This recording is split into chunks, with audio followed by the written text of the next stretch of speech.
chérie, jaloux, jaloux, jaloux, jaloux, t'es trop jalouse. Tu vois même devant les gens, tu perds la tête, c'est pas gentil, oh ma belle. Parfois même devant nos invités, tu perds la tête, c'est pas gentil, oh ma belle. Hey, Fatimata, amour à moi. Hey, Fatimata, amour à moi. Ta façon d'aimer, c'est pas joli, c'est pas gentil, façon comme ça. Ta façon d'aimer, Doudouré, c'est pas joli, c'est pas gentil, vraiment fatigue. Ta façon d'aimer, chérie, est jaloux, jaloux, jaloux, jaloux, t'es trop jalouse. Tu vois même devant les gens, tu perds la tête, c'est pas gentil, oh ma belle. Parfois même devant nos invités, tu perds la tête, c'est pas gentil, oh ma belle. Hey, Fatimata, amour à moi. Hey, Fatimata, amour à moi. Je suis déçu, maman. Fatimata, Fatimata. Non, non, non, non, non, non, non, non, non, non, non, non, fatigué. Je suis déçu, fatigué. L'homme qui est comme elle. Elle habite au Pougon. Elle travaille au plateau. Elle me roule comme taximètre. Elle m'a fait tourner la tête à cause de sa beauté. Elle a un corps pété, pété. Elle a un corps semé, semé. Non, non, non, non, non, non, non, non, non, non, non, non, fatiguée. Elle s'habille comme une princesse à la démarche de caméléon. Elle ne croit que le bandit de Yamoussoukro. Quand elle arrive à Dakar, elle n'habite qu'aux Almadies. Tout cela pour m'impressionner. Je suis tombé malade. Voilà moi traumatisé. Non, non, non, non, non, non, non, non, non, non, non, non, non, Fatimata. Qui est là? Qui est là? Qui est là? Qui est là? Fatimata, ma chère. Salut, salut à ceux qui sont déjà présents. Tu l'as pas dit que tu m'aimes? On attend 19h et on démarre.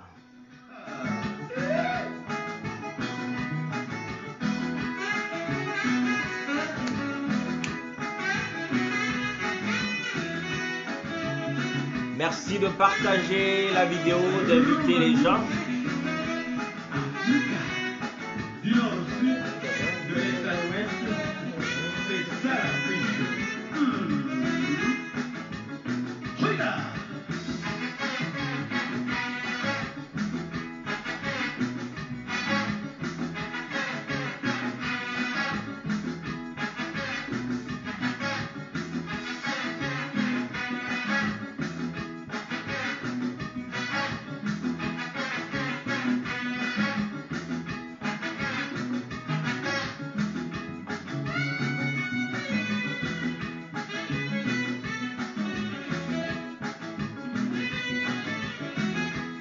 Alors, dans quelques secondes, on va démarrer cette apéro conversation. Est-ce que vous partagez la vidéo? Est-ce que vous l'avez déjà partagée?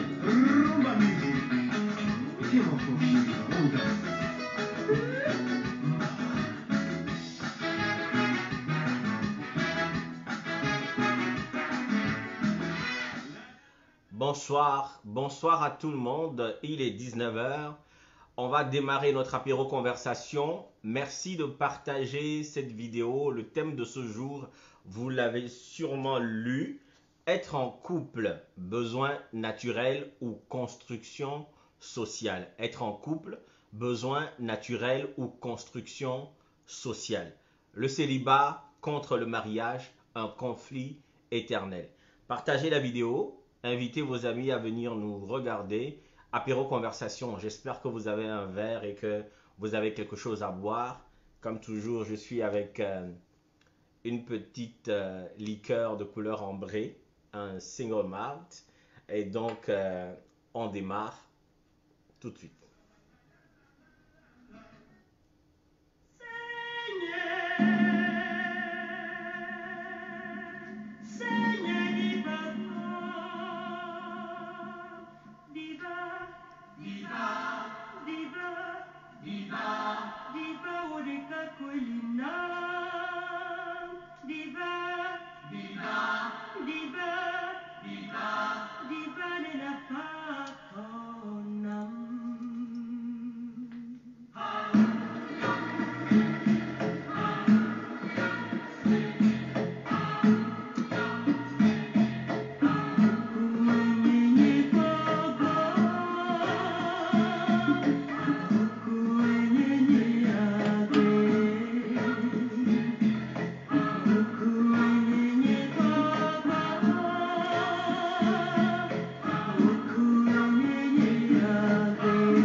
La connaissance est un baobab, nul ne peut la détenir tout seul.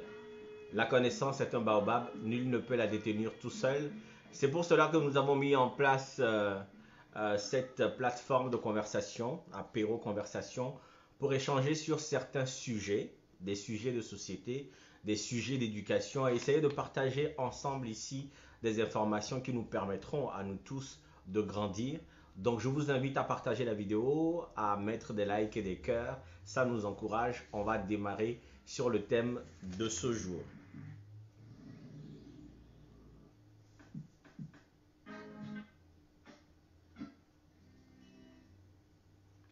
On va démarrer sur le thème de ce jour.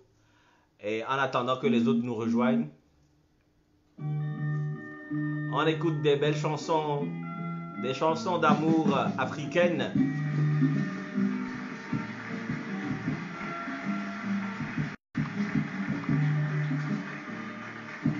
Alors, je vois que les habitués sont déjà présents, c'est une bonne chose. Here's a song that comes from Tanzania.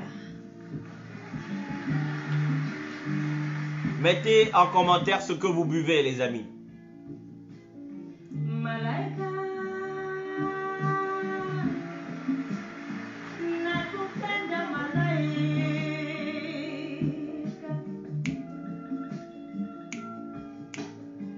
Malaika,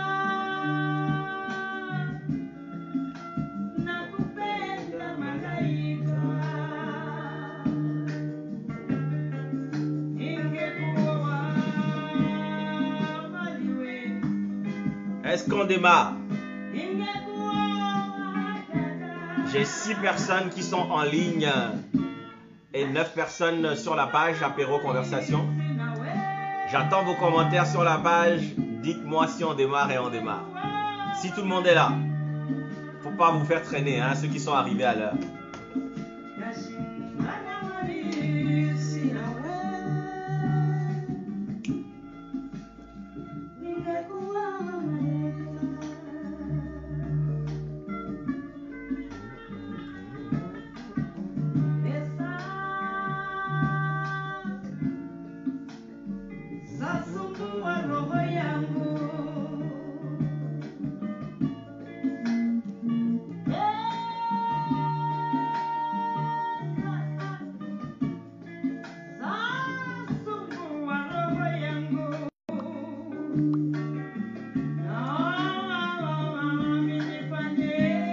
Si vous me voyez sourire, c'est parce que je lis certains commentaires des gens qui boivent des bonnes choses. Mais les frontières sont fermées, hein? Les frontières sont fermées. Mettez les likes et les partages. On démarre.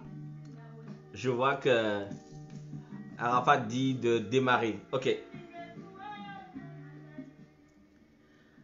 Être en couple, besoin naturel ou construction sociale. Le célibat vs le mariage, un conflit éternel. Comme toujours, je vous explique un peu en début d'apéro conversation d'où est-ce que le sujet m'est venu et de comment est-ce que j'ai eu l'idée de parler de ce sujet avec vous. En fait, ce n'est pas un programme, je n'ai pas comme un emploi du temps quelque chose de préparé à l'avance pour dire ce samedi, je vais faire ceci et cela. Je laisse toujours l'inspiration venir, soit à partir d'une conversation, à partir d'une lecture ou quelque chose comme ça. Et je dis, ben tiens, je pourrais parler de ceci aux abonnés d'Apéro Conversation. Donc, je parlais avec un jeune frère qui sort d'une déception amoureuse qui date quand même de quelques années. Et il m'expliquait qu'il n'était pas intéressé à reprendre. Il n'était pas intéressé à repartir en couple et tout ça, et que de toutes les façons, la seule chose qui vaille la peine, c'est un garçon, c'est un jeune frère, comme j'ai dit, la seule chose qui vaille la peine dans la vie pour un homme, c'est d'avoir de l'argent. Et les femmes vont suivre. Et ça m'a rappelé aussi différentes situations où les gens vont se mettre en couple, pas parce qu'il y a un réel objectif ou il y a un véritable sentiment, mais les gens vont se mettre en couple parce qu'il est temps de se mettre en couple, parce qu'on ne peut pas être en société et être seul, parce qu'être seul pour les femmes c'est mal vu, aussi bien pour les hommes, et que donc on va sélectionner certains critères et les gens qui vont rentrer dans ces critères-là vont correspondre à cette idée que l'on se fait de l'amour. Et donc après la discussion avec le jeune frère, cela m'a donné l'idée d'un texte que j'ai écrit sur mon blog, que vous pouvez retrouver sur www.lovejoysamavie.com. Et le texte, je l'ai nommé « La faconde de Dame Cunégonde ». La faconde de Dame Cunégonde. Le titre, faut pas essayer de rimer le nom Cunégonde, qui est un prénom français très vieillot, avec le mot aussi très vieillot et très rare de faconde, qui veut dire en fait bavardage. Et le texte dit ceci, je vais vous le lire, c'est quelques vers. Donc, l'esprit de l'homme se refuse à l'étreinte lorsque l'amour est faux et la tendresse feinte. Les corps s'enlacent sans jamais se toucher. Le sexe est faux et les corps peinent à se rapprocher. L'animal s'accouple par devoir de procréation. N'ayant nulle conscience du sexe de récréation, ses sens ne s'éveillent qu'à la nécessaire utilité. Aucune place n'est laissée à la bagatelle futilité. Les « je t'aime » qui ne servent qu'au recrutement de préposer à l'amour, malheureusement, meurent à l'épreuve des âmes insensibles à la fourberie, de ceux-là qui traitent leurs semblables comme de la friperie. De ces vies qui restent vides parce que mal remplies, ces cœurs qui n'aiment pas autant qu'ils se disent épris, ces situations ridicules où, mis sur le fait accompli, l'esprit de l'homme, frustré alors d'être incompris, s'enfonce dans les vagues de ces sombres émotions qui lui font perdre de l'amour toute notion. C'est un texte qui est sur mon blog www.lovejoysamavie.com et le texte s'appelle La faconde de Dame Cunégonde, c'est-à-dire le bavardage de Dame Cunégonde. Et à la fin, il y a une image qui clôture cette poésie. Et cette image, c'est écrit « L'amour est mort ». En fait, le bavardage de Dame Cunégonde, Dame Cunégonde, c'est un personnage fictif d'ailleurs, qui va parler va dire je t'aime, va dire je t'aime, va parler d'amour et tout ça, mais qui n'est en vérité pas au point, en tout cas arrivé au point d'avoir véritablement besoin de quelqu'un et de vouloir construire avec quelqu'un, parce que ce n'est pas juste le fait de le dire. Il faut véritablement que ce qu'on appelle le sentiment soit réel pour que l'on puisse parler d'amour. Mais les gens vont se dire je t'aime, les hommes vont dire je t'aime à des femmes juste pour atteindre leur objectif qui n'est autre que de coucher avec.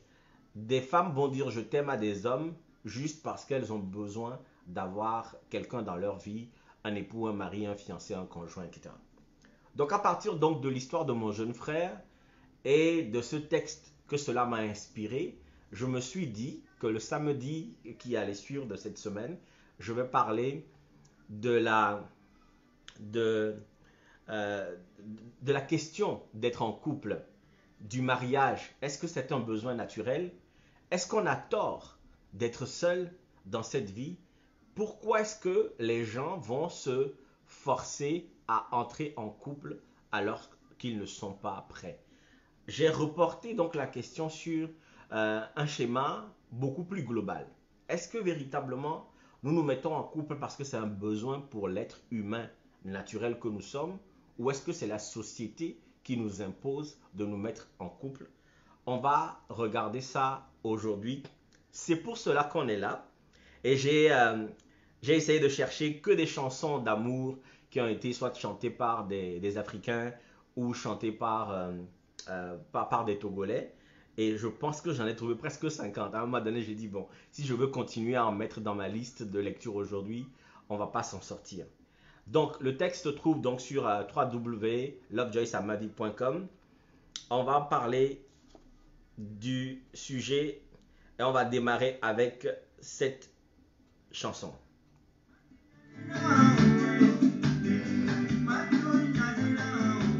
Cette chanson de Ali Jays.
la chanson d'Ali Diaz que tout le monde connaît, qui est une reprise de cette belle chanson d'Akofa Akusa qui a fait beaucoup de succès.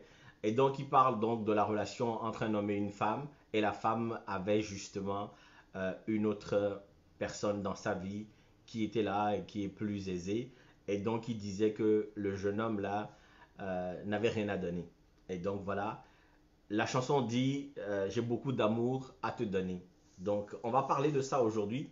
Je vois déjà que on me dit que je vois dans les commentaires que si tu n'es pas prêt pour le mariage, il ne faut pas jouir des fruits du mariage, c'est-à-dire le sexe. On va répondre à quelques questions aujourd'hui, mes chers amis. Combien sont en couple aujourd'hui? Combien veulent être en couple? Combien veulent se marier? Qu'est-ce que c'est qu'être en couple? Qu'est-ce que le mariage? Combien sont seuls? Combien sont célibataires? Combien veulent rester célibataires? Être seul ou célibataire, est-ce que c'est la même chose? C'est quoi la différence? Vouloir se mettre avec quelqu'un en couple ou marié, ce sont des questions qui vont être un peu le fil conducteur de notre live d'aujourd'hui. On va commencer déjà par poser, disons, cette idée qui nous vient de la religion, donc de la Bible, qui dit un homme quittera son père et sa mère et s'attachera à une femme et formeront un seul corps. Comme on l'a expliqué dans plusieurs lives précédents, il y a la construction de la religion de l'Empire romain qui va déterminer un tournant nécessaire, un tournant véridique, véritable dans l'histoire du monde. Et dans la construction de cette religion-là, comme religion d'État, qui s'imposait donc à tout l'Empire, et de cette civilisation gréco-romaine va découler toutes les civilisations européennes qui se sont répandues dans le monde par l'impérialisme. Ce qui va se passer, c'est qu'on va nous obliger à intégrer l'idée que l'homme va s'attacher à sa femme et ils formeront un seul corps. J'ai déjà eu à l'expliquer plusieurs fois que rien ne nous dit que cette injonction de la Bible, même si on la prend in extenso, si on la prend et on la place dans son contexte d'origine, il n'était pas question de mariage. Parce que le mariage est une institution juridique qui est arrivée après. Au moment de l'écriture de la Bible, il y avait un autre message et j'ai eu à l'expliquer plusieurs fois. On va en revenir dans le développement de ce live. Ce que je veux dire, c'est que dans l'idée de la création du monde, l'homme et la femme vont être séparés par Dieu, le Créateur, mais il va leur donner l'indication comme quoi l'homme va quitter ses parents pour aller s'attacher à sa femme et ils formeront un seul corps. De là aussi, il y a eu beaucoup d'interprétations des interprétations sur lesquelles repose cette idée de monogamie. Et j'avais expliqué dans un live précédent ici sur cette même plateforme Apéro Conversation que la monogamie était une exception de société, que ce n'était pas quelque chose de naturel dans l'être humain.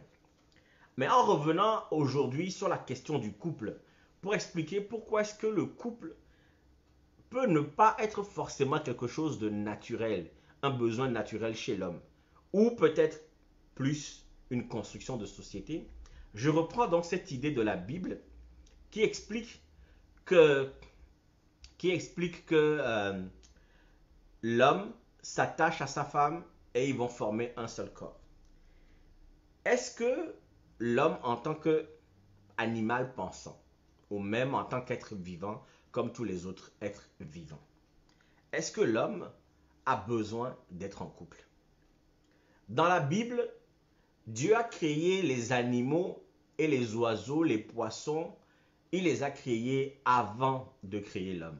Mais il les a créés mâles et femelles.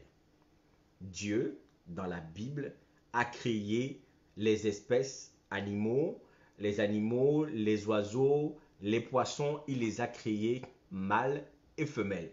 Vous verrez après que quand il s'est agi au moment du déluge, quand Dieu a demandé à Noé de construire une arche pour préserver la création, il lui a été demandé de prendre de chaque espèce un mâle et une femelle.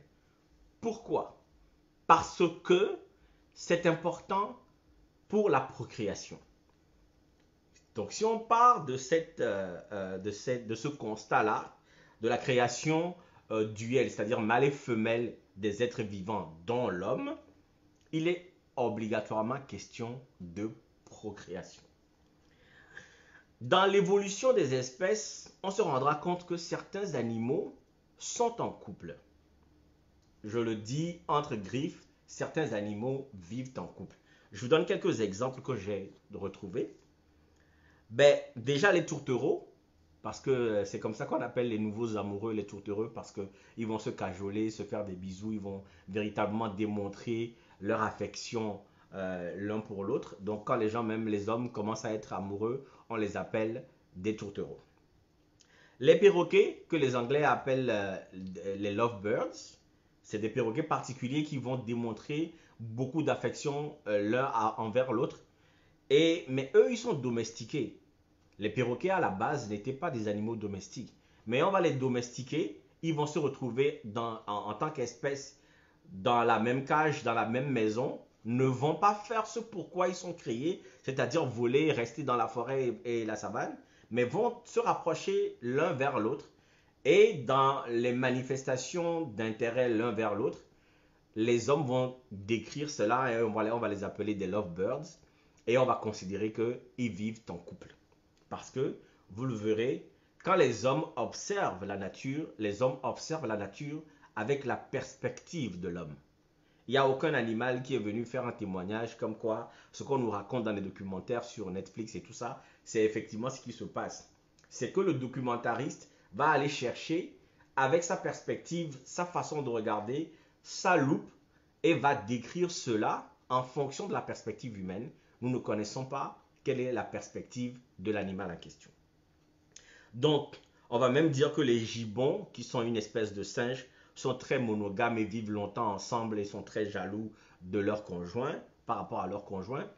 On va parler des poissons-anges qui vont même tellement vivre ensemble qu'ils vont construire un territoire qu'ils vont défendre ensemble et éviter que d'autres couples viennent prendre leur territoire où ils sont installés et ils trouvent de la nourriture à suffisance.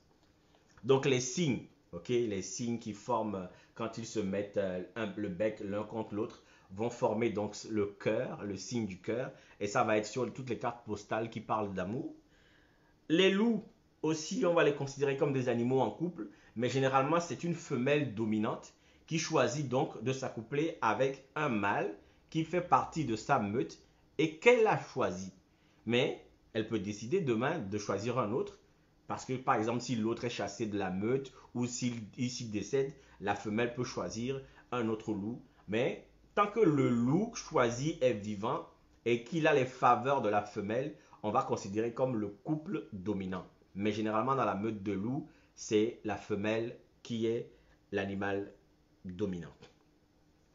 Les albatros sont des oiseaux, vont voyager longtemps et se retrouver. Et ils vont se retrouver toujours avec le même partenaire, mais ils vont se retrouver seulement pour la saison de l'amour. Et c'est aussi le cas des manchots qui sont fidèles, qui se retrouvent seulement parce que eux, pendant longtemps, parce qu'il faut beaucoup de migration, ne vont pas rester ensemble.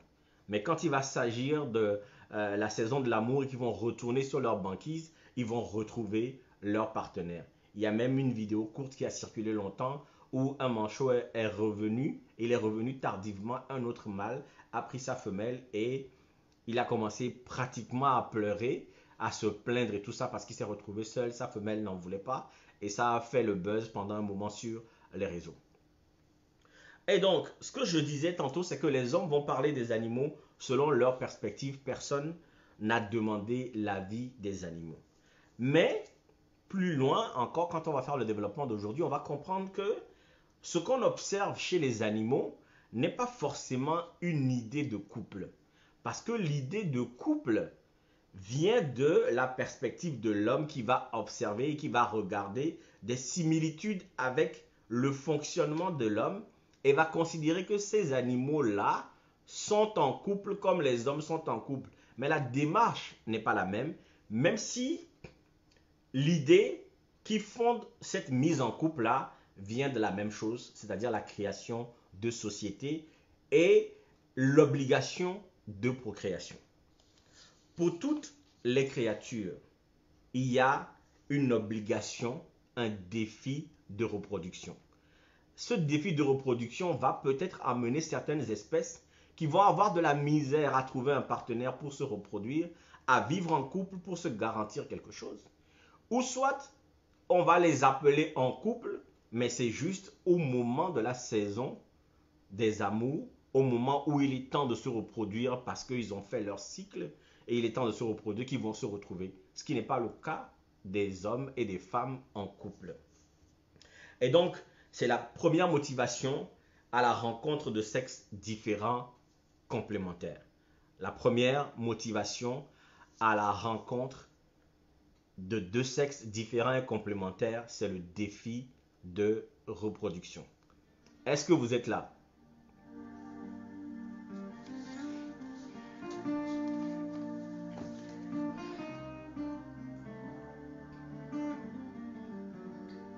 Ni les jours d'une vie, ni les anges du paradis ne remplaceront l'amour de ma vie. On pourra me faire tout ce que l'on voudra, mais jamais mon amour pour toi ne changera.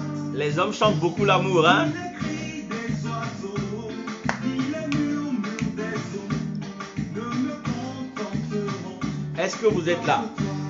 Est-ce que vous avez partagé la vidéo? Parce que je vois seulement un seul partage. Ni les richesses du monde entier ne remplaceront l'amour de ma vie. On pourra me dire tout ce que l'on pourra, mais jamais mon amour pour toi ne donnera.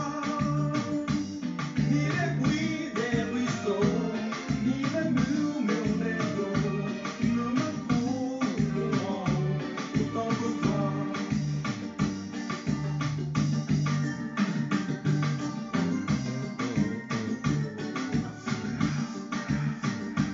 I don't wanna let you go.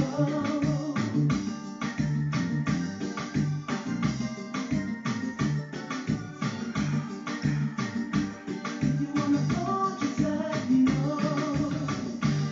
Cet amour qui nous fait rêver la nuit et parfois nous rend tristes ne sera jamais oublié car trop bien enraciné. Ça, c'est les artistes de la chanson dans tous les pays vont beaucoup être inspirés par l'idée de l'amour, vont chanter l'amour. C'est le thème qui revient le plus souvent dans les chansons. L'amour avec la découverte de l'amour, les frissons que ça demande, l'expression du sentiment l'un vers l'autre, mais aussi la déception, la séparation, le divorce. Parce que cela vient, mes chers amis, avec le sentiment. Selon la perspective créationniste de la religion, comme on a parlé, Dieu a créé chaque être vivant en couple pour pouvoir permettre la reproduction. Mais cette perspective vient a posteriori. Vous savez, on en a parlé a posteriori. Ce n'est pas un texte qui a été écrit au moment où Dieu créait le ciel et la terre avec les conditions qu'on connaît. C'est plus tard encore, quand Moïse, à qui on a attribué les 5 premiers livres de la Genèse qu'on appelle le Pentateuque, qui constitue une partie du Coran et une partie de la Torah, sinon la Torah tout entière, parce qu'il y a eu d'autres exégèses qui ont été écrites pour ajouter à la Torah, mais essentiellement, la Torah est composée des 5 premiers livres. Mais Moïse a écrit a posteriori. On sait aujourd'hui qu'ils se sont inspirés des histoires qui existaient. Chaque peuple va avoir son idée de la création. Même les peuples africains, les différentes ethnies, proches ou complètement distinctes, vont avoir leur idée de création. Celle qui est la plus répandue, c'est donc le livre de la Genèse, Adam et Ève. Il faut savoir que cette écriture a été faite a posteriori quand les hommes ont fini de se mettre en société et ils ont développé certaines façons de voir, ou que même l'idée de société, le vivre ensemble, a reconfiguré complètement l'homme et la femme dans leur rapport. Qu'est-ce qui est naturel? Qu'est-ce qui est naturel chez l'homme? Ce n'est pas le mariage. Ce qui est naturel chez l'être humain, l'homme ou la femme, ce n'est pas le mariage. Ce n'est pas être en couple. Ce n'est pas avoir une copine, une petite amie, un copain, un petit ami. Ce n'est pas avoir une maîtresse, un amant, une cougar, une chisa. Tout ce que vous avez, vous pouvez citer, qui vont décrire un peu la relation entre un homme et une femme, ce n'est absolument pas ça. Ce qui est naturel chez l'homme, c'est le défi et le besoin de reproduction. C'est la sexualité reproductive. C'est la sexualité de reproduction. C'est le défi ou sinon l'obligation intrinsèque de reproduire l'espèce pour continuer à exister. C'est ça qui est naturel et inné chez l'homme. Pourquoi? Pour preuve. Pourquoi est-ce que on ne commence à réfléchir à l'idée de couple, à se mettre en couple, que lorsque nous avons, comment on appelle ça, lorsque nous acquérons avec la puberté l'aptitude à la sexualité. Avant ça, on n'a pas l'idée de couple. Effectivement, des enfants vont essayer de répéter des modèles de leurs parents, vont avoir un petit chéri à la maternelle ou au cours primaire et tout ça. Mais même à partir de là-bas, ça va toujours aller vers quelqu'un de l'autre sexe par souci de reproduction et de procréation d'espèces. Mais le besoin de sexualité viendra lorsque l'aptitude de sexualité va advenir dans le corps de l'être humain, c'est-à-dire à la puberté. C'est quand on est capable de produire des spermatozoïdes et des ovules. Quand la femme va commencer à produire des ovules, à faire ses règles, quand l'homme va commencer à être capable de produire du sperme et des spermatozoïdes, que l'idée de se mettre en couple va arriver, pas avant. Ce qui veut dire quoi? Ce qui veut dire que la sexualité est orientée naturellement d'abord vers l'idée ou le besoin de reproduction. Le besoin de création va donc être le besoin de procréation, qui est donc la sexualité, va être complété par le besoin d'être en couple. Qui vient de quoi? Qui vient de l'idée de s'assurer que cette procréation est possible. Parce que dans l'idée du couple, qu'est-ce qu'on fait? On se garantit la présence et la disponibilité d'un partenaire. Le couple ne va faire que garantir pour l'être humain qui a besoin, qui est poussé par la sexualité et le besoin de procréation, va lui garantir la présence et la disponibilité d'un partenaire. Pourquoi? Parce que les sociétés vont se constituer à un moment donné. Les hommes vont vouloir se mettre ensemble pour être plus forts, pour se protéger ensemble. Et même l'instinct du parent, l'instinct parental, maternel ou quoi que ce soit, va faire que lorsque l'enfant va naître après une sexualité de reproduction, il faut protéger cet enfant. Vous observerez même que parmi les oiseaux ou les espèces qu'on a dit qui sont en couple comme les hommes, c'est que l'un va protéger l'autre. Le mâle va aller chercher de la nourriture parce que la femelle qui est enceinte, qui doit porter sa progéniture, n'est pas capable d'aller à la chasse, sinon de se blesser. Et donc lui va aller chasser pour apporter à la femelle pour pouvoir nourrir le bébé.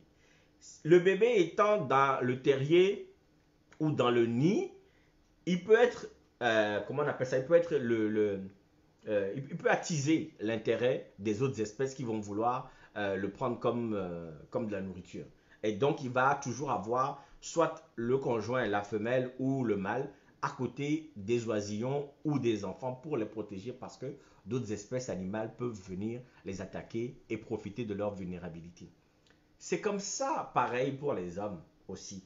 Parce que l'homme va rester auprès de la femme pour l'aider à se nourrir pendant que la grossesse va la fatiguer avec tout ce que vous connaissez.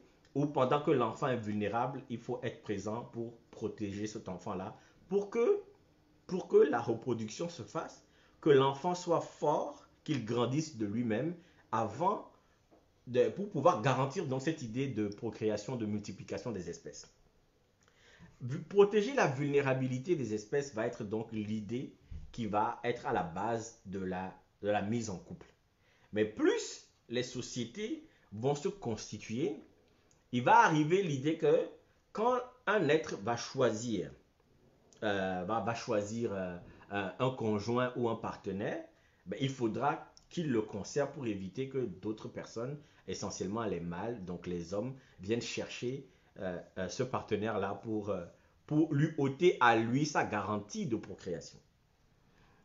Rester avec le même partenaire pour éviter de tomber dans le manque. Défendre son partenaire, devenu presque une propriété privée, contre les convoitises des autres. C'est là qu'est née la jalousie. L'invention du mariage va régler donc toute cette question. Et quand je dis l'invention du mariage, parce que vous devez le savoir, le mariage n'est même pas une indication religieuse. Le mariage n'est pas une indication de Dieu, ce n'est écrit nulle part. Le mariage est un acte juridique qui va venir consacrer la mise en couple, la mise en couple de deux personnes, de deux sexes complémentaires différents, pour garantir la procréation et la multiplication des espèces. Le mariage est un acte juridique qui consacre la relation du couple entre deux individus. Aujourd'hui, le mariage va consacrer la relation entre deux individus, peu importe le sexe, peu importe s'il y a possibilité ou non de reproduction. C'est là où vous verrez le gap qu'il y a entre le besoin naturel de procréation qui vient avec l'être humain, qui va se manifester lorsqu'on sera capable de produire les éléments qui permettent d'assurer la multiplication des espèces, c'est-à-dire à la puberté. Lorsqu'on continue, on va commencer par être sexuellement actif, c'est là qu'on va aller chercher un partenaire. Et donc, tous les animaux qui vont vivre en société ou qui, dans la rareté et l'adversité, vont reproduire le même schéma parce que l'idée, c'est de pouvoir s'assurer qu'on est capable, mais qu'on est capable véritablement de se reproduire. Voilà.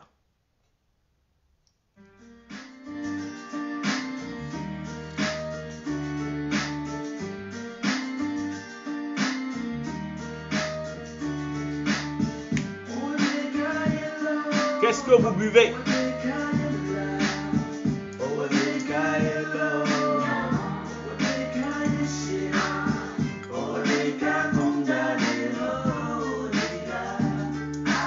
Je n'ai plus de fourniture.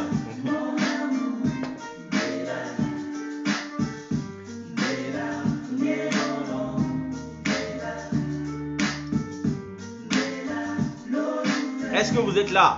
Faites-moi signe que vous êtes là. Mettez les cœurs, mettez les likes. S'il vous plaît.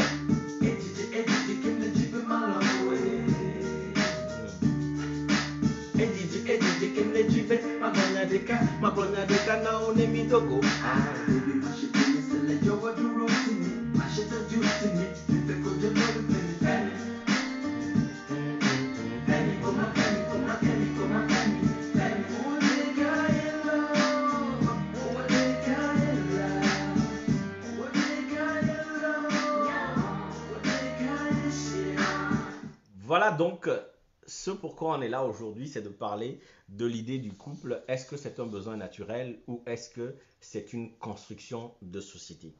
Donc, on continue de développer la différence, en tout cas les nuances qui peuvent exister, entre l'idée du besoin naturel de l'être humain de se reproduire et la construction du couple qui vient avec la vie en société.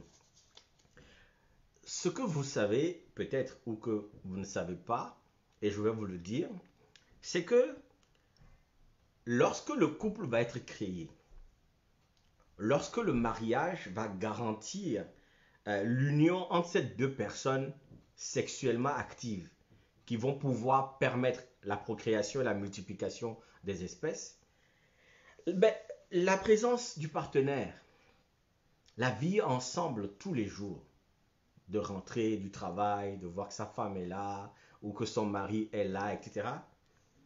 Mais tout ça va aboutir au sexe récréatif. Je reprends. On a cherché à créer des couples parce que c'est important de garantir la procréation, puisque le besoin naturel, la première obligation qui vient naturellement avec l'être humain, c'est de se reproduire. Cette idée de reproduction va nous pousser vers un partenaire de sexe différent, complémentaire au nôtre, à partir des instants d'aptitude sexuelle, c'est-à-dire quand on va commencer, on va devenir pubère, adolescent, on va commencer à produire les ovules et les spermatozoïdes. Ensuite, on va considérer que, bah tiens, si je m'intéresse à quelqu'un et que j'ai besoin de cette activité sexuelle-là pour pouvoir me reproduire, il faudrait que je m'assure ou que je garantisse la présence de cette personne dans ma vie. Et on va créer des couples. Comme créer des couples, c'est pas assez fort et puissant, les lois dans la société vont inventer le mariage, qui est un acte juridique. Les gens vont aller signer un engagement comme quoi je m'engage à être avec telle personne, à lui être fidèle, et qu'est-ce que la phrase dit? Jusqu'à ce que la mort nous sépare. Je n'ai jamais prononcé cette phrase, moi, pas encore. Je ne sais pas si je dois dire Dieu merci. Mais en tout cas, c'est un acte juridique auquel je n'ai pas encore souscrit. Peut-être que ça va arriver un jour.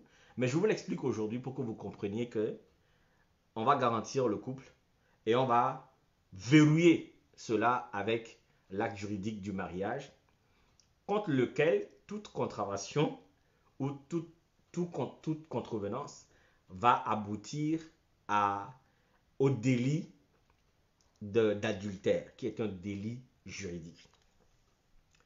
Et donc maintenant qu'on est dans la même maison avec le couple et qu'on se voit, hommes et femmes, on est ensemble, c'est verrouillé par l'acte du mariage, c'est interdit d'aller voir ailleurs, cela va créer le sexe récréatif. Parce que quand on a fini de manger à table, on a fini de parler de nos factures à payer, quand on a fini de parler de l'école des enfants et tout ça et qu'on se retrouve, on va s'amuser, on va se faire un kiff. Parce que Dieu faisant bien les choses, la procréation est associée avec le plaisir le plus délicieux qui soit au monde, c'est-à-dire la jouissance. Et donc le sexe va devenir une récréation. Le sexe va devenir un loisir. Et en devenant un loisir, une récréation, ben finalement, la mise en couple, la mise en mariage va créer l'infidélité de façon naturelle parce que cela va remettre en question l'idée même du couple. Vive la polygamie. On va désirer l'autre, on va faire du sexe avec l'autre, pas parce que c'est le moment de procréer, pas parce qu'on a un défi de faire des enfants, mais pour s'amuser, pour s'enjailler, comme disent les Ivoiriens, pour avoir du plaisir, pour se donner du plaisir, du réconfort l'un à l'autre dans le foyer. À partir du moment où le sexe devient récréatif, ce qui n'est pas le cas chez les animaux, on va montrer des babouins qui vont manger et tout ça, mais le documentariste va expliquer que c'est une espèce d'acte qui lie les sociétés les uns vers les autres, que ce n'est pas du sexe pour s'amuser. Mais pour nous, quand dans le couple, on va commencer à avoir du sexe pour s'amuser, le sexe va devenir moins sacré. Ce désir de sexe récréatif va fatalement se reporter sur un autre. On va aller chercher cette récréation ailleurs.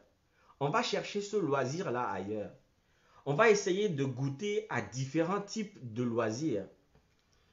On va commencer à s'amuser, à la fois à la maison comme dehors. Il y a plein de coachs qui viennent sur les réseaux sociaux qui expliquent aux femmes comment faire l'amour avec leur mari à la maison pour qu'il n'ait pas de tisa dehors. Beaucoup de gens vont écrire des textes aux hommes pour leur dire, ah, si tu veux pas que ta femme te quitte, il faut bien faire l'amour avec elle, etc. Et donc, on va commencer par inventer des positions, on va commencer par inventer les stratégies pour donner du plaisir à l'autre.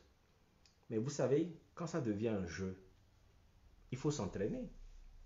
Et c'est là que la sexualité va briser le couple. La sexualité récréative va briser le couple. Et pourquoi? Parce que justement, le sexe n'a plus d'objectif de procréation. Il n'y a pas un défi vital. Avec le sexe, il y a juste un kiff, un plaisir, un loisir.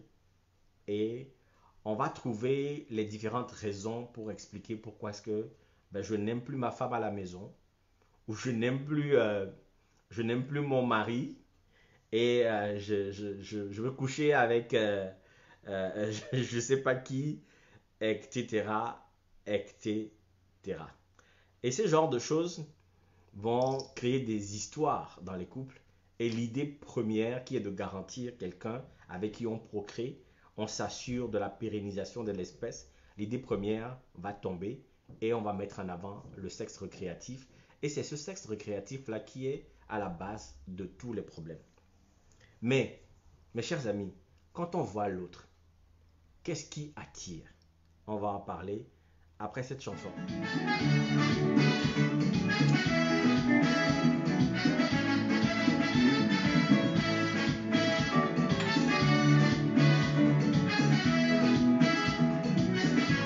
La femme de mon patron est tombée amoureuse de moi. Elle m'a proposé de devenir son amant. Elle est riche et elle est belle, mais moi je ne veux pas de problème. Son mari c'est mon directeur, moi je suis son chauffeur. Si je deviens l'amant de la femme du patron, c'est dangereux.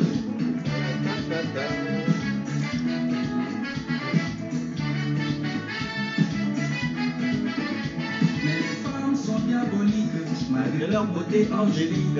Quand une femme est amoureuse, elle devient très dangereuse. La femme du patron m'a dit si je refuse, mettez mes likes. son mari que c'est moi qui lui fais la cour. Même si je suis innocent, j'aurai de gros ennuis. Mettez mes likes, mettez les commentaires. Devant cette situation, je ne trouve pas de solution. Car dans cette affaire, moi je ne sais plus que faire. Puis dans tous les cas, je n'ai pas tellement le choix. Si je dis oui, c'est imprudent à cause du patron. Mais si je dis non à la femme, elle va se manger.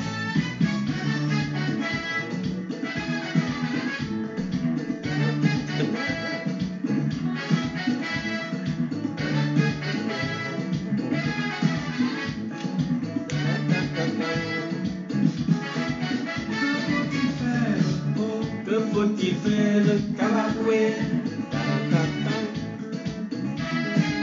Que faut-il dire, oh, que faut-il dire, Koutouboué? Si je dis oui. Alors, la sexualité devenue récréative, on va commencer à chercher des partenaires, on va multiplier des partenaires. Et je me suis posé la question en préparant ce live d'aujourd'hui, quand on regarde l'autre, quelle partie de notre constitution est touchée? Quand on regarde l'autre, quand on croise l'autre, quelle est cette partie de nous qui est interpellée? Et je me suis toujours dit que l'homme est fait de trois parties. L'homme est fait de corps, de chair, là, celle-là, la chair, est faite d'esprit, c'est-à-dire ces équations que nous faisons avec notre cerveau, ces rapports que nous faisons entre l'éducation, ce que nous apprenons à l'apprentissage, l'expérience et tout ça, qui vont nous permettre de pouvoir juger et faire des choix. Et puis, cette autre partie de nous qu'on appelle l'âme, qui est immatérielle, mais qui est en rapport avec quelque chose de plus que l'intelligence et la chair. Cette troisième partie-là, c'est cette partie qui s'active dans nos rêves. C'est cette partie qui a toujours des, qui fait toujours des trucs qu'on ne comprend pas ou qu'on n'est pas capable d'expliquer avec l'intelligence. Et je regarde et j'observe dans la démarche que nous avons vis-à-vis de l'autre, dès qu'on croise une personne de l'autre sexe, en tout cas une personne qui interpelle nos sens et vis-à-vis de laquelle on a envie d'aller faire de la sexualité, qu'est-ce qui est chez nous et qui nous interpelle? Je pense que toutes les trois parties de l'être humain sont interpellées dans la relation avec l'autre. Le corps, d'abord. Le corps, c'est le désir. On va regarder le corps de l'autre et on va désirer le corps de l'autre. Notre corps va réagir chimiquement par rapport à l'autre. Notre corps va être attiré par rapport à l'autre. Mais c'est un mélange des différents paramètres, de ces trois différentes parties. Ces trois paramètres-là vont marcher ensemble un peu. Mais il y a d'abord le corps qui réagit. Le corps qui réagit avec l'intérêt sexuel. Tu sais, vous savez, il y a cette chanson de Corneille qui dit, quand je t'ai vu la première fois, j'ai d'abord remarqué tes yeux avant tes fesses. Et puis il fait, non, c'est pas vrai. Et c'est pas vrai, je le confesse. L'être humain masculin va regarder la femme, il va d'abord regarder son aspect sexuel avant, avant de regarder les autres aspects. Et c'est pareil pour les femmes. Disons que chimiquement, notre corps va aller vers celui qui, selon nous, ou la personne qui, selon nous, est capable de nous donner une certaine garantie de procréation réussie. Les hommes vont être attirés avec les femmes qui ont un bassin parce que, on l'a expliqué dans un truc que j'ai lu sur la pygophilie, c'est-à-dire la pygophilie, c'est les hommes qui aiment les grosses fesses. Juste par curiosité, je suis allé lire sur c'est quoi la pygophilie. On a expliqué que l'homme va être attiré par une femme qui a des hanches, qui a des fesses, parce que ça lui garantit une certaine confiance que l'enfant va pouvoir être dans un bon bassin, va pouvoir se développer dans un ventre et il ne va pas être restreint. Et la femme va chercher un homme qui paraît fort, costaud. C'est pour ça que le fantasme de toutes les femmes, c'est toujours un mâle alpha. C'est le gars costaud, baraqué, les plaquettes de chocolat, qui est capable de faire je ne sais pas quelle espèce de gymnastique. Et donc les femmes vont être attirées toujours par cette espèce de fantasme-là. Il n'y a aucune femme qui va être attirée simplement et tout de suite par un homme malingre, faible, qui a du mal à marcher ou qui est tellement gros qu'il n'arrive même pas à respirer. Sincèrement, elles vont dire que c'est pour s'assurer qu'on est protégé ou ceci ou cela, mais il y a l'idée qui ne s'écrit pas, un peu chimique, qui fait que parce que cet homme est fort, ses spermatozoïdes, ses organes vont être forts et mon enfant sera fort. Ça ne sera pas un enfant faible qui va avoir du mal à grandir dans mon bassin. Ça va être un enfant qui est fort, qui est vigoureux. C'est ça. Ce fonctionnement marche aussi chez les animaux, mais beaucoup plus même d'ailleurs chez les animaux, parce que vous verrez que la plupart des animaux, les mâles vont se battre jusqu'à ce que quelqu'un abandonne. Plus tu es fort, plus c'est toi qui as l'autorisation de t'accoupler. C'est pareil chez les hommes aussi. Il y a une question de force. Plus tu es fort, plus tu as plusieurs femmes. Je n'ai pas dit le nom de quelqu'un. Et donc le corps va être attiré par donc, ces éléments chimiques là, etc. Et puis l'esprit. L'esprit va faire des calculs. Oui, en dehors des fesses, il y a les seins. Il y a les seins parce que les hommes vont être attirés par les seins. Les hommes sont toujours attirés par quelque chose qui leur garantit que les enfants vont être bien nourris.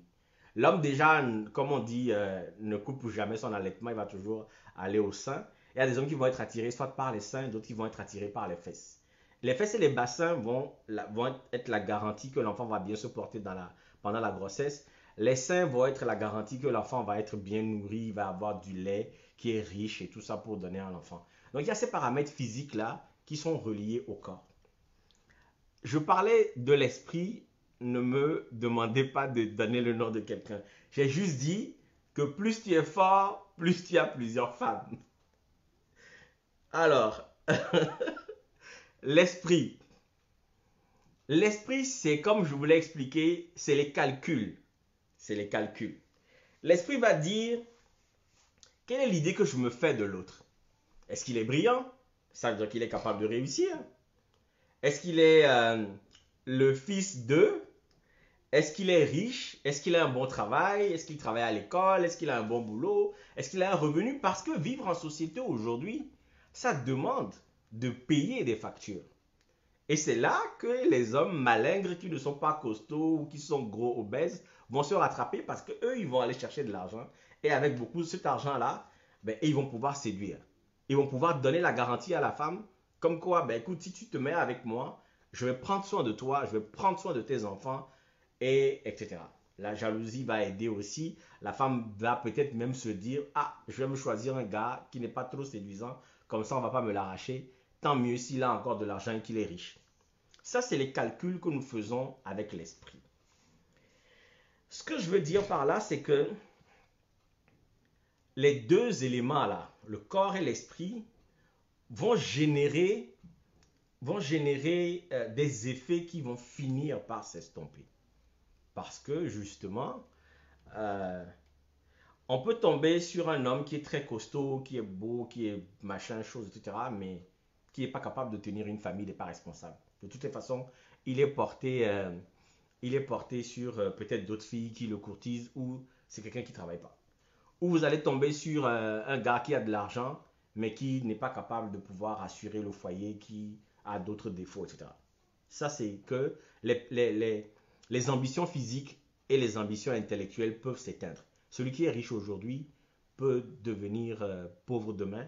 Celui qui est brillant aujourd'hui à l'école peut ne pas réussir à trouver un bon boulot ou à trouver un travail qui vont lui permettre de continuer à réussir à garantir la sécurité financière de son foyer. Ça aussi, c'est les influences de la décision du couple à cause de la société. Donc, être avec quelqu'un parce qu'il rentre dans des critères grand, beau, clair, noir, qui est de telle race, métis, blanc ou noir, africain, qui a des grosses fesses, de gros seins, un gros pénis, il est élégant, il a des abdos, c'est un sugar daddy, c'est une cougar, elle est riche, ils ont du pouvoir, c'est le fils ou la fille d'eux. Et puis il y a ceux qui disent aujourd'hui, ils mettent partout sapiosexuel, c'est-à-dire que des gens qui réagissent, qui sont séduits par l'intelligence de l'autre.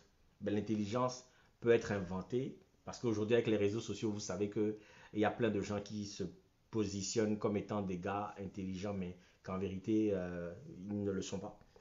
Et puis il y a ceux qui sont vraiment des mythos, qui vont venir avec une grosse voiture, ceci ou cela, vont prétexter de quelque chose, mais ne le sont pas véritablement. L'argent, les maisons, les voitures, tout qu'on va montrer pour faire croire que ben, ça va être quelque chose de réussi, au final, ça va devenir quelque chose de complètement, qui va échapper complètement à la situation du couple. Et il y a plein de gens qui vont être en couple à partir de ces critères basés sur le corps et l'esprit et qui vont être malheureux dans leur couple. Maintenant, quand on a parlé de tout ça, ce qui va arriver, comme je l'expliquais, avec le corps et l'esprit, c'est que les effets de ces deux éléments-là vont s'estomper ou vont créer quoi? Vont créer les divorces. Parce qu'on se rend compte finalement que bah, il est grand, costaud, mais il n'est pas capable de faire quoi que ce soit. Ou que bah, je pensais qu'il était riche, mais finalement il n'est pas riche. Oui, mais c'est un fils d'eux ou c'est une fille d'eux, mais c'est une grosse feignasse, il ne faut rien de sa vie. Et puis les gens vont divorcer, vont créer des familles recomposées qui vont avoir du mal à véritablement composer à nouveau parce qu'il ne suffit pas d'arriver dans un couple avec les enfants de l'autre mariage. Il faut maintenant véritablement asseoir cette équipe-là. Et donc on parle de famille recomposée, mais souvent la composition ne se refait plus parce que tout le monde va venir avec les effets de l'autre histoire. Ça ne va pas aller loin. Ben, après la polygamie, parce que la polygamie, comme je le dis, les gens vont tout le temps briser le mariage. Les gens vont tout le temps briser le mariage parce que quoi? Parce que le sexe est devenu récréatif. Mais si je peux m'amuser à la maison, pourquoi je ne peux pas m'amuser dehors? Surtout que je n'ai plus aucune obligation de procréation. J'ai déjà mes enfants, je vais me prendre une petite maîtresse parce que j'en ai les moyens, ou parce que ci, ou parce que ça. Ou je vais me prendre un amant parce que mon mari n'assure pas au lit, ainsi de suite. Et ce qui est drôle récemment, c'est que quand on a critiqué les sociétés africaines qui admettent la polygamie, les sociétés occidentales vont inventer le polyamour. C'est pas la polygamie, mais c'est le polyamour, c'est-à-dire la possibilité pour une personne d'être en relation avec plusieurs personnes à la fois, parce que bon, come on. Et puis donc les fidélités, on va jurer fidélité à l'église devant le maire, on signe l'acte juridique de mariage qui est un certificat qu'on vous délivre comme un diplôme pour dire tel appartient à l'autre et tout ça, il n'y a pas le droit de sortir du mariage. Mais les gens vont être infidèles et vont être infidèles souvent. Et puis tout ça, la déception, etc. Les effets de la relation basée sur le corps et l'esprit vont s'estomper et ne vont aboutir à rien de bon. Maintenant, il reste la troisième partie. Ces relations qui sont basées sur les liens d'âme. Est-ce que vous êtes là?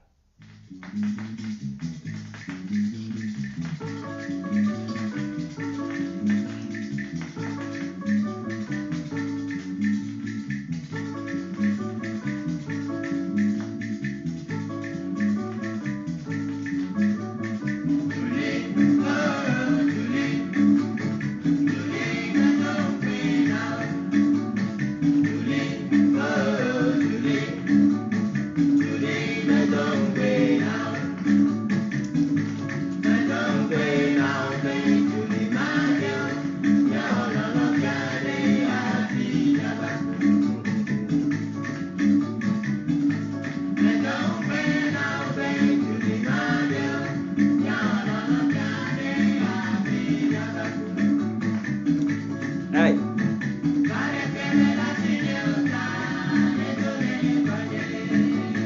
J'aime bien cette chanson parce que la chanson dit Julie, je te dis que je vais t'épouser, on va s'aimer avant de mourir, mais j'ai pas d'argent et tu m'as quitté. Ça c'est une vieille chanson, mais je vais mettre cette chanson là par rapport à tous les commentaires que je vois, les gens me demandent de mettre les noms, tout ça là. On va faire la chanson dédicace à Gentleman VK. Dédicace spéciale à qui vous savez? Je suis le gentleman VK, GG, hein? Le grand Je général. chante de partout les merveilles de l'Afrique. L'Afrique est un beau pays. Le soleil brille tous les jours. Et moi, je m'y promène, la guitare sous le bras. Attention. Surveillez vos pas, attention, surveillez vos vies. En des attendant mon calypso, qui me suivront tous les jours. Alors, on va faire rapidement, on va finir. Est-ce que l'âme existe? Si l'âme existe, l'âme agit. C'est même pour ça qu'on parle de la magie. Magie en tant que mot. On trouve que c'est complètement surréaliste. On appelle ça, on dit que c'est magique. Mais l'âme agit. L'âme agit. La magie. L'âme, c'est dans le rapport de couple, va générer cette attraction non maîtrisable, non négociable.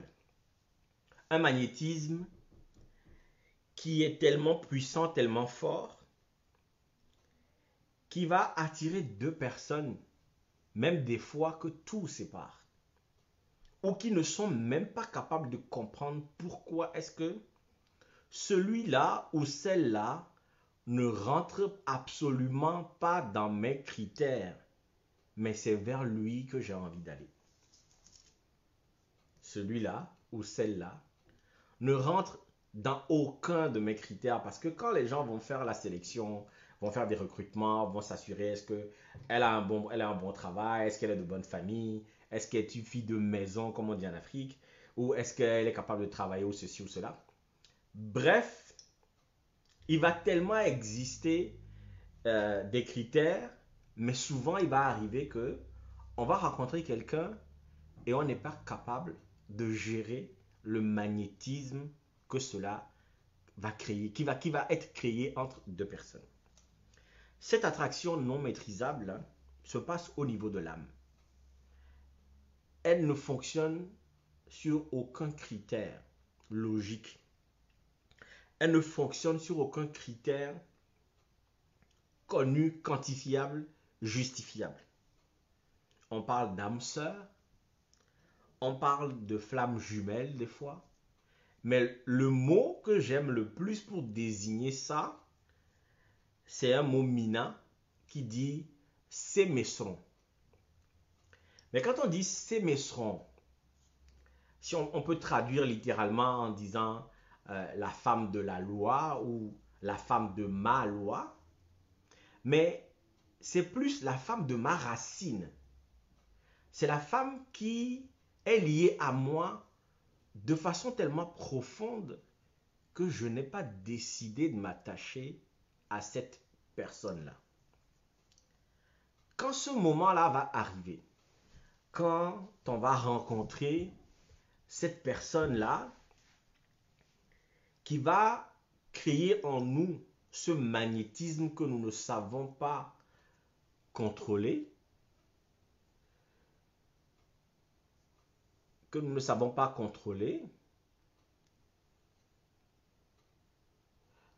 J'ai perdu le live sur comment on appelle ça, j'ai perdu le live sur la page apéro conversation. Il faut que vous m'excuserez, je vais essayer de régler ça pendant qu'on est en ligne. En fait, je pense qu'il faut que je supprime juste quelques fichiers. Oh là là, la technologie, c'est quelque chose, hein.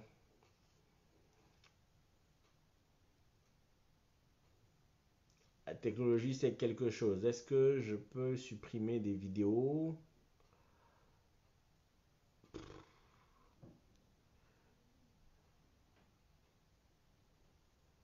Bon, bref, on va continuer ici. Pour finir ici, ce que je vais faire, c'est que après, je vais copier cette vidéo, je vais partager sur l'autre. Donc, s'il y en a, je vais écrire sur la page apéro conversation, demander aux gens de nous rejoindre sur Lovejoy à ma vie parce que, excusez-moi, hein, c'est important. S'il y en a qui sont sur Lovejoy à ma vie, qui peuvent l'écrire aussi sur apéro conversation.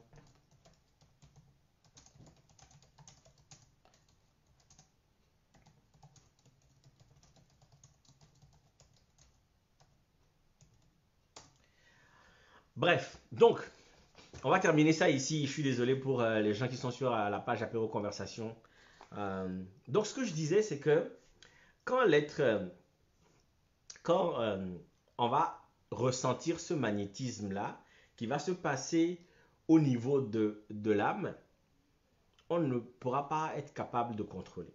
Donc, l'idée donc de âme sœur ou de flammes jumelles qui vont exister, je préfère l'idée qui vient avec le mot mina, sémesron, c'est-à-dire le conjoint ou l'époux, l'épouse de ma loi, c'est-à-dire ce qui détermine mon fonctionnement, l'épouse de ma racine, sémesron. Pourquoi? Parce que le magnétisme se passe à un niveau tellement profond, se passe à un niveau tellement puissant qu'en vérité, on n'est pas capable de contrôler. Ce que cela va générer, c'est que, qu'on le veuille ou non, on sera attiré vers cette personne-là Et de deux choses l'une. Soit ça va être l'extase, mais l'extase véritable, c'est-à-dire que vous allez tellement correspondre l'un à l'autre qu'ensemble vous ferez des miracles, qu'ensemble vous êtes capable de création. C'est le véritable l'homme quittera son père et sa mère et s'attachera à sa femme et ils formeront un seul corps. Parce que quand les deux là vont se trouver et former un seul corps, ils sont capables de création au même titre que Dieu parce qu'ils vont reconstituer l'Adam originel, c'est-à-dire l'Adam Cadmon, l'Adam qui avait intégré, absorbé à l'intérieur de lui euh, Ève, la femme. L'Adam va être avec la femme à ce moment-là. Mais quand on va chercher à quand on va chercher à bloquer la relation là, le magnétisme au niveau de l'âme, parce que justement la personne ne correspond pas à nos critères. Il n'est pas assez riche, il n'est pas assez beau. Pourquoi est-ce que je suis attiré avec? Il faut que je fasse un conflit avec ça. Il faut que je me refuse à cette relation. C'est pas ce que je veux. Moi, je veux un gars qui est bien. Moi, je veux une fille qui est bien. Pourquoi c'est lui qui m'attire? Je vais bloquer ça.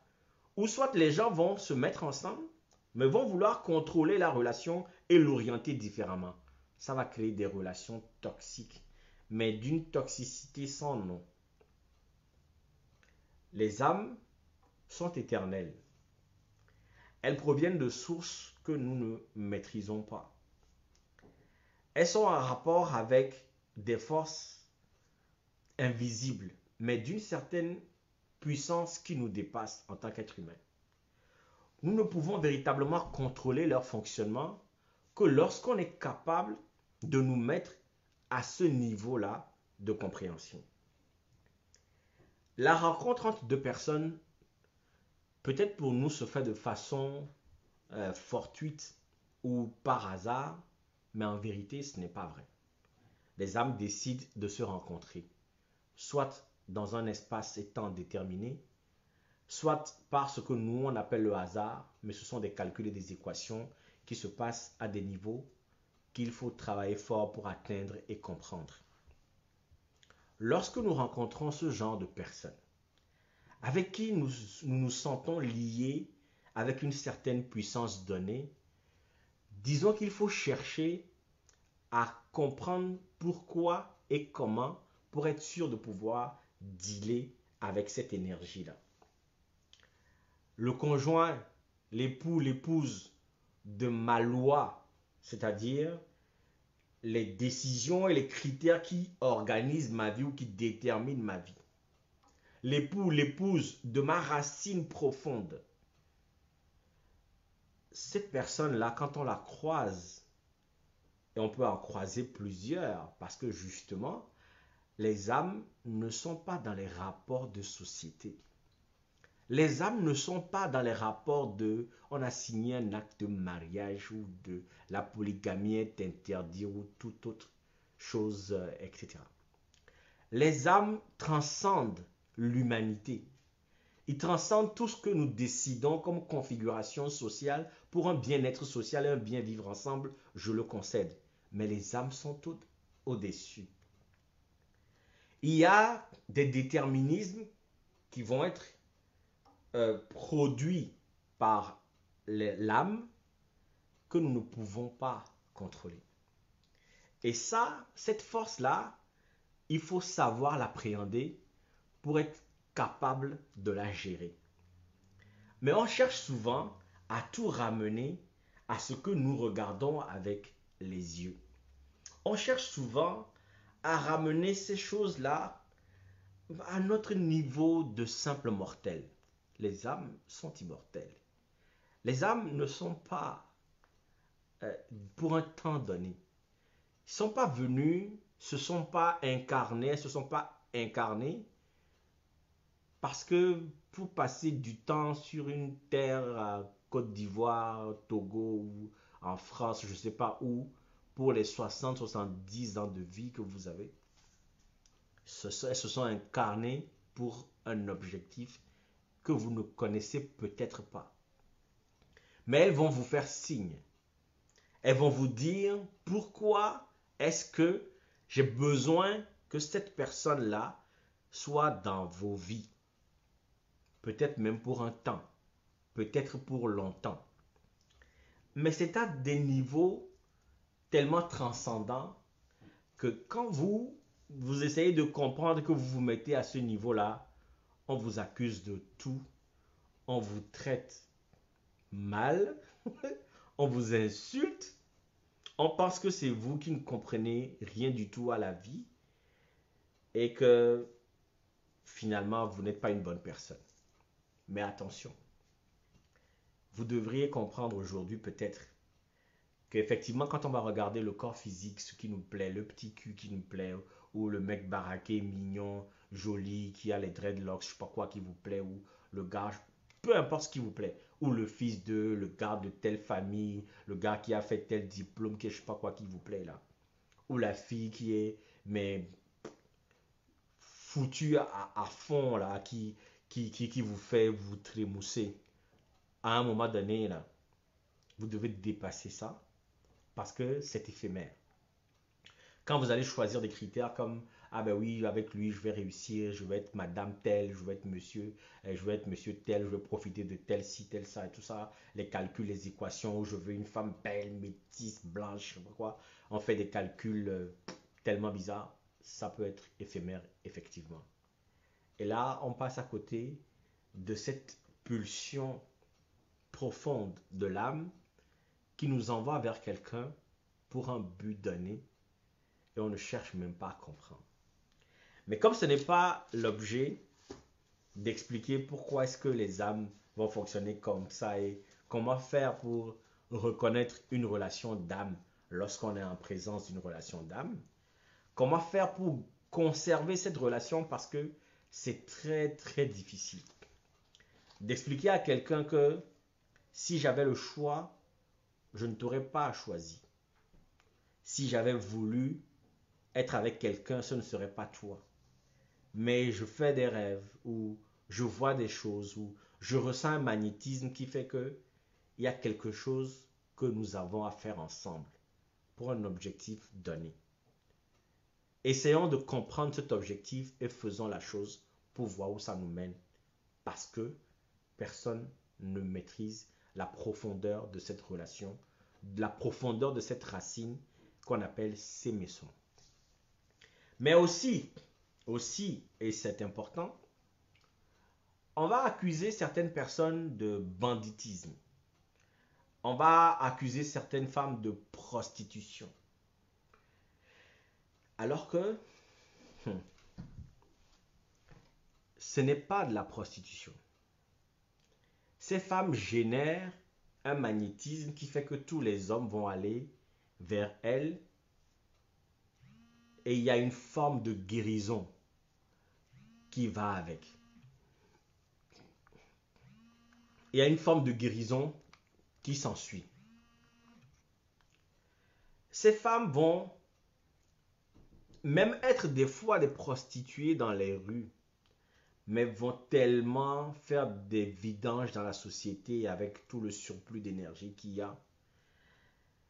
Ces femmes vont être des attractions pour tous les hommes. Les hommes vont aller vers elles, tomber dans les problèmes de justice, vont être ruinés. Et la femme va, elle, toujours continuer à briller. C'est elle qui est toujours fraîche, on fleck. Mais c'est elle qui a beaucoup de relations avec beaucoup d'hommes. Certaines femmes sont des aubaines pour des hommes. Peu importe si on pense qu'elles ne sont pas des femmes sérieuses ou des femmes ceci ou cela, ou des femmes convenables pour je ne sais pas quoi. Et certains hommes, justement, vont être des générateurs de guérison d'une certaine manière. Mais quand on parle de guérison, l'esprit, l'équation va se demander ben pourquoi, comment ça, comment ceci et cela. Ça se passe à un niveau qu'il faut être pour comprendre. Toutes les guérisons ne sont pas des guérisons de paracétamol, de chloroquine. Il y a des guérisons karmiques. Il y a des guérisons d'énergie. Il y a... Vous ne savez pas la force de la sexualité. Vous ne savez pas comment la sexualité est Dieu. Comment Dieu est sexualité. Quand on dit Védou, c'est les deux ensemble. Vous ne connaissez pas c'est quoi. Et ce n'est pas l'objet de l'exercice d'aujourd'hui. Je vais finir ce live en parlant de la solitude. Des gens qui sont dans un rapport où on pense que ils sont seuls parce que ils ne sont pas sérieux pour trouver un mari, ils ne sont pas sérieux pour trouver une femme, ou elles ne sont pas assez sérieuses pour trouver un mari. Et puis les gens se demandent, est-ce que moi je suis capable d'être en couple ou pas? Est-ce que je peux être en couple? Comment arriver à être en couple? Pourquoi je n'arrive pas à être en couple? Mais parce que il y a certaines personnes qui ne peuvent pas être en couple. Parce que ce sont des gens qui servent la multitude. On reproche à des hommes d'avoir plusieurs femmes. On reproche à des hommes en situation de pouvoir d'avoir plusieurs femmes et d'abuser de leur pouvoir. Mais on est là à crier, à chanter Salomon. Il y a une chanson là qui dit Fia Salomon, Medi Bena, Mano Agbe Abe, Fia Salomon. C'est une chanson religieuse que les gens chantent. Mais la vie de Fia Salomon là, du roi Salomon là, c'est 700 femmes et 300 concubines. 700 femmes et 300 concubines. Parce que le gars, il était capable de générer une certaine énergie dont il avait besoin justement pour gouverner Israël. Gouverner, ce n'est pas une petite affaire. Gouverner, ce n'est absolument pas une petite affaire. Écoutez, je ne veux pas expliquer ou justifier le comportement de quelqu'un, mais juste pour vous expliquer que quand on est en situation de pouvoir, des fois, ça prend d'être avec certaines femmes, d'être avec plusieurs femmes, parce que à la fois dans la Bible, tous vos patriarches là, ils avaient plusieurs femmes. Tous. Les femmes qui avaient compris ça donnaient même leurs servantes. Donnaient même leurs servantes. Les sœurs qui ont épousé Jacob ont rajouté Zilpa et Bila comme femmes pour dire, prends, tu es un chef, prends, fais les enfants. Et ils ont fait les 12 patriarches d'Israël. Salomon en avait plein. 700, 300 concubines, 700 femmes officielles et 300 tisas qui attendaient.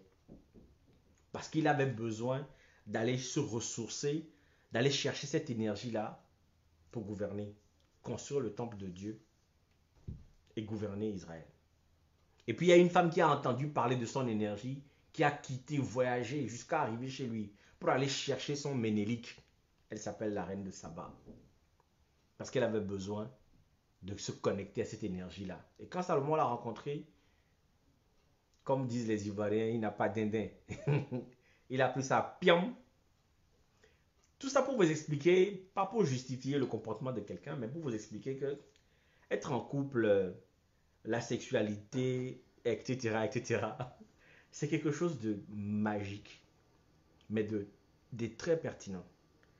L'objectif aujourd'hui n'est pas de vous dire « Ah, allez, faites les voyous, faites ce que vous voulez. » Non, pas du tout. J'explique juste que être en couple, qui est une obligation pour beaucoup de femmes, qui se plaignent d'avoir 30 ans, de ne pas être mariées, ou qui se plaignent sur les réseaux que leurs parents leur demandent à vous marier quand, ou qui viennent sur les réseaux pour leur dire « Ah, moi je me suis marié, mais ça n'a pas marché, ou je sais pas quoi, ou je vais continuer à mettre mes faux ongles, blablabla. » Toutes les histoires qu'on a sur les couples, les gens qui trompent je sais pas qui, etc. etc.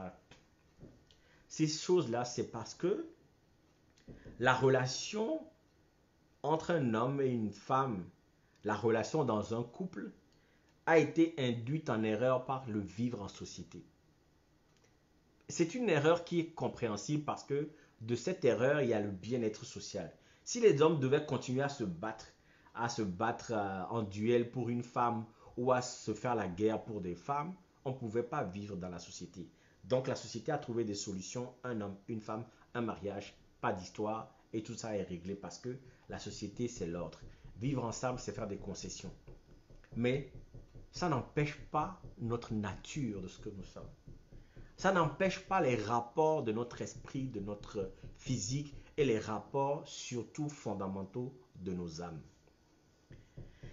Et donc, certains peuvent effectivement se retrouver seuls, ne pas être capables d'être en couple, peut-être parce qu'ils n'arrivent pas à trouver la bonne personne ou qu'ils ont laissé échapper la bonne personne parce qu'ils ont eu de mauvaises raisons ou de mauvaises appréciations. Certaines personnes sont en couple mais ne sont pas heureuses, et d'autres qui le sont très bien et qui le vivent très bien. Mais il faut qu'on arrête de penser que le couple est une obligation parce que c'est juste une obligation sociale. On peut être heureux et vivre heureux en étant seul comme en étant en couple. Il faut savoir faire les bons choix. Mais surtout, il faut savoir faire les choix en fonction du niveau où nous nous positionnons.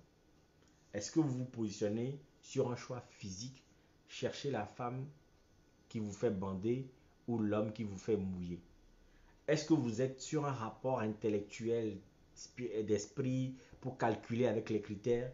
Cherchez la femme ou l'homme avec lequel ou laquelle vous allez développer votre vie, votre affaire, aller faire vos vacances, avoir je ne sais pas quoi, tout bien rangé, une petite maison, le dîner de famille coquette, tout ça là. Ou soit, pensez que vous êtes peut-être au niveau de l'âme et cherchez à répandre cette énergie-là sexuelle qui est dans le bassin à la fois de la femme et de l'homme parce que c'est là-bas qu'est l'énergie fondamentale de vie. Je vous remercie d'avoir suivi. Je suis complètement désolé pour les amis d'Apéro Conversation de la page, mais je vais nettoyer mon téléphone pour être capable de pouvoir faire des lives. On apprend chaque jour avec la technologie. Je ne savais pas que ça allait prendre de l'espace et que mon live allait être entrecoupé à un moment donné. Heureusement que j'ai lancé les deux lives à la fois et que on a pu continuer sur Love Joyce à ma vie, mon compte Facebook. L'homme et la femme, finalité du développement. L'homme et la femme, symbole de la liberté et la paix. L'homme la main dans la main et combattons la jalousie. Pour que vive l'amour, oh chérie. Toi qui es de naître, tu as un long chemin à parcourir. La vie est toute une école où l'on n'arrête jamais d'apprendre. Chassons tous les malhonnêtes, les ennemis de la société.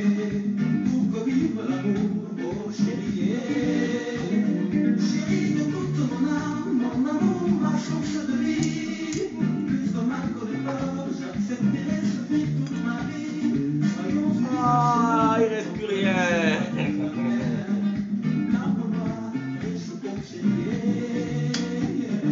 L'homme et la femme, finalité du développement. L'homme et la femme, symbole de la liberté et la paix. Tenons la main dans la main et combattons la jalousie. Pour que vive l'amour, oh chérie. Merci beaucoup. Merci à vous. Je suis toujours très heureux de faire un live. Ah, en fait, est-ce que quelqu'un veut réagir? Quelqu'un veut dire quelque chose? Ou ça va? Chérie de toute mon âme, mon amour, ma source de vie. Plus de mal que de peur, j'accepterai ce fait toute ma vie. Soyons unis dans ce monde, comme les signes de la paix. Lave-moi, je continuerai. L'homme, la femme, finalité du développement. L'homme, la femme, symbole de la liberté et de la paix. Tenons la main dans la main et combattons la jalousie. Pour que vive l'amour, oh chérie.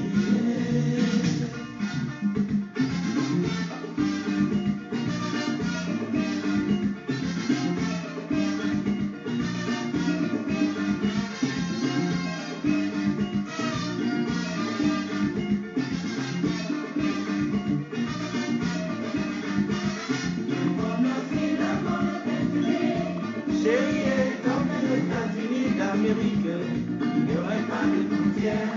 Nous serions tous citoyens du monde, il n'y aurait pas d'apartheid. Pour produire de l'homme et la femme. Je suis pourtant un être humain, animal sur les autres. Mais pourquoi me traites-tu de pauvreté? La vie ne fait pas le mal, car tout ce qui brille n'est pas or. Il faut envoyer le...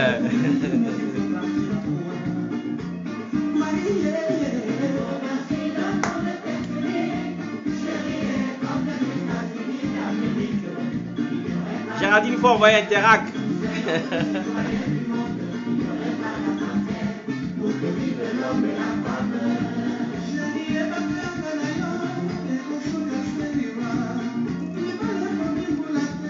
Les frontières sont fermées pour Covid, mais Western Union fonctionne. Hein? Les gens qui sont en Afrique, aux États-Unis et puis en France, en Europe, là. Les gens qui ont l'argent à Abidjan là-bas, là, qui me disent de boire Jama. On n'a pas de Jama ici.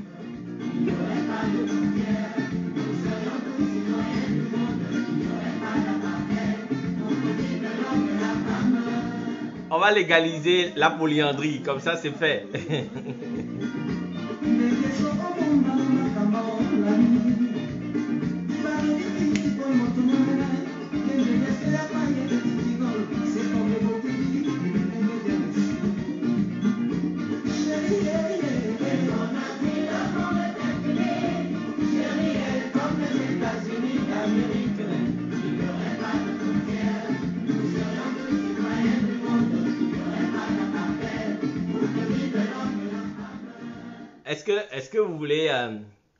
Est-ce que vous voulez qu'on parle peut-être samedi prochain de l'idée de l'âme sœur? Parce que comment trouver l'âme sœur là? On peut en discuter samedi prochain si vous voulez.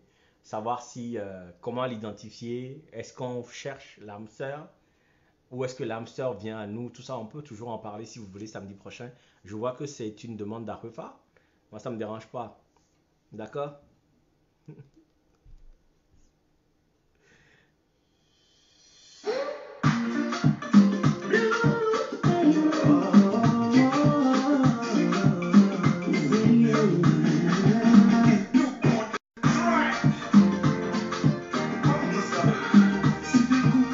Ado, ça va être long à gérer. Faut dire en bac.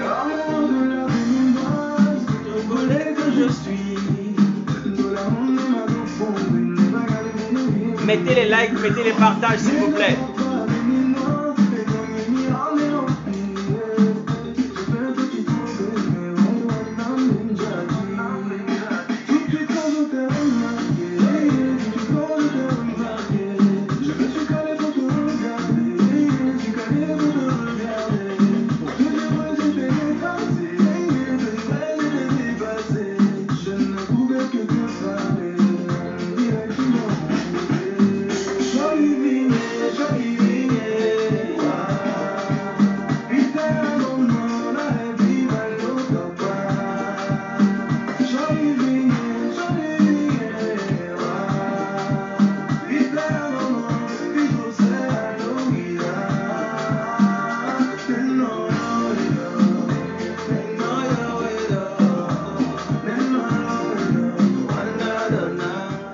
Parle.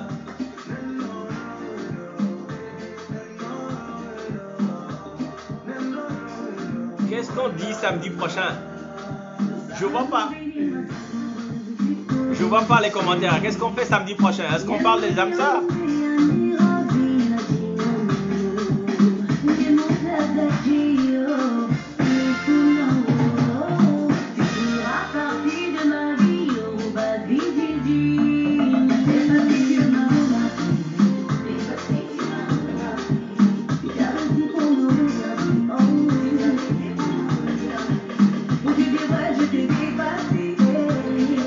D'accord, parfait. Oui, Royal, envoie-moi tes sons.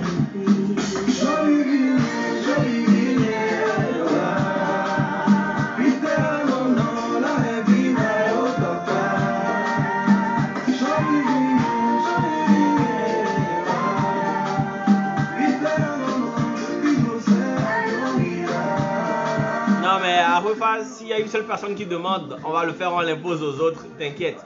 Donc samedi prochain, les âmes sœurs, hein. Ah, il va falloir encore que j'appelle des gens hein, pour aller me renseigner. Il faut que je travaille ça. Ok, ok.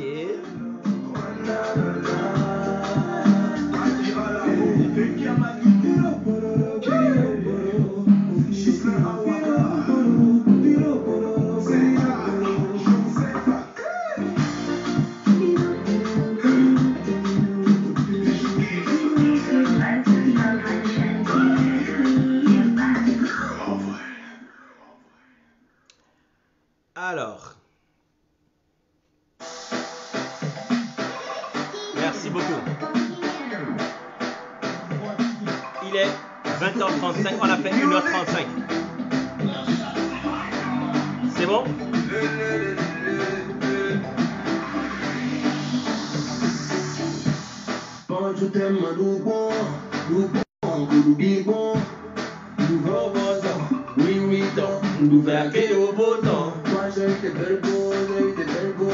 Mais avec des défauts, les plus gros lolos. Continue dans tout le temps.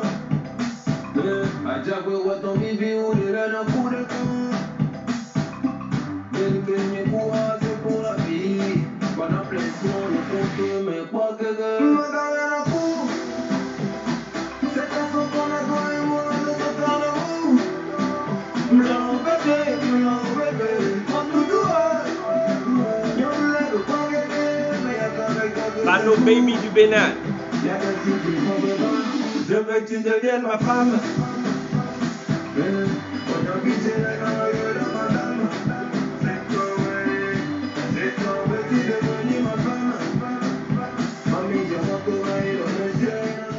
Désiré, quand tu dis chez toi là, tu parles de où exactement?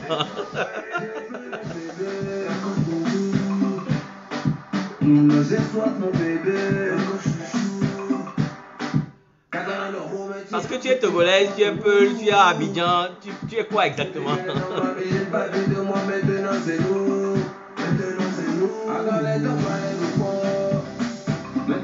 Merci beaucoup Black KG Lawson. Merci Géraldine. Merci Carlos. Tu me fais penser au repas des mamans. C'est pas trop pour la toi et moi de te faire l'amour. Non bébé, prends tout doux.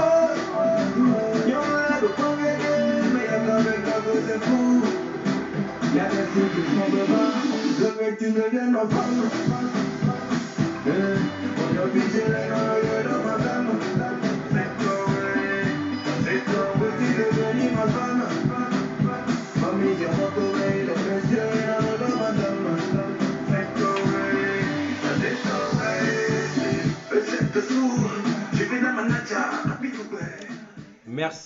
Merci encore pour cette excellente interaction que j'ai avec vous. C'est véritablement un véritable plaisir pour moi de partager avec vous les petites recherches que je fais. Je trouve que c'est important de nous éduquer. C'est important de se parler, de se dire certaines choses qui vont nous permettre de nous ajuster un peu. Disons qu'on se donne le devoir de transmettre ce que nous avons appris dans la douleur et tardivement pour éviter que les gens continuent de se tromper. Effectivement, c'est un travail de longue haleine. Ça ne peut pas se faire sur un claquement de doigts. Les gens vont être intéressés par des futilités. Les gens vont être pris dans leur mode de fonctionnement habituel, ne vont pas chercher à se remettre en question pour avancer. Mais si vous êtes 2, 3, 5, même 10, 20, 30, 100, c'est suffisant. Parce que vous serez le changement que vous espérez voir dans le monde. C'est vous qui allez montrer aux gens que le changement est possible. Moi, je pense que, moi, je ne demande rien. Je ne cherche pas la popularité. Je ne suis pas là pour avoir des 1000 likes ou être un YouTuber qui est payé par YouTube ou Facebook, je ne sais pas quoi. J'ai un emploi, j'ai même 2 emplois parce que je fais un emploi de soir et de week-end parce que la vie est dure. Mais ça me fait plaisir d'être là, de partager avec vous et d'être tout le temps en train de parler avec des gens qui sont devenus des habitués, des gens qui s'abonnent parce qu'ils sont contents du contenu qu'il y a ici. On ne va pas se plaindre des gens qui ne viennent pas parce qu'ils ne viennent pas. Si vous, vous avez fait le choix de venir et que vous aimez et que vous restez, c'est déjà un pas vers le changement. Et donc, je vous remercie beaucoup. Je trouve que vous êtes tout le temps enthousiaste. Donnez-moi des sujets. Moi, je vais demander à l'inspiration. Je vais demander à Google. Je vais faire mes recherches dans mes livres. Je vais essayer de faire des rapports qui ont du sens dans une certaine forme de logique et je vais venir ici transmettre pour qu'on soit capable d'avancer ensemble. Vous voyez sur votre live, c'est écrit la connaissance est un baobab. Nul ne peut la détenir tout seul. C'est ensemble que nous allons changer.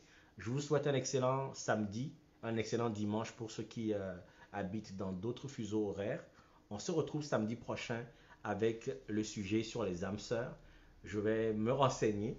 Je vais essayer de voir dans nos cultures aussi quelle est cette idée d'âme sœur, comment est-ce qu'eux ils l'intègrent, comment est-ce qu'eux ils l'expliquent. Essayer de voir aussi comment est-ce que nous aujourd'hui, dans un monde pris par les réseaux sociaux où le sexe est devenu une transaction banale sur Tinder, sur les applications de rencontres, etc. Ou que même aujourd'hui la sexualité c'est devenu quelque chose de très banal. Avec les clips vidéo, avec les Instagram et tout ce qu'on voit. Comment arriver à trouver la bonne personne avec laquelle on est capable de se compléter. La bonne personne avec laquelle on est capable de devenir Dieu. Je vous remercie. Bonsoir chez vous.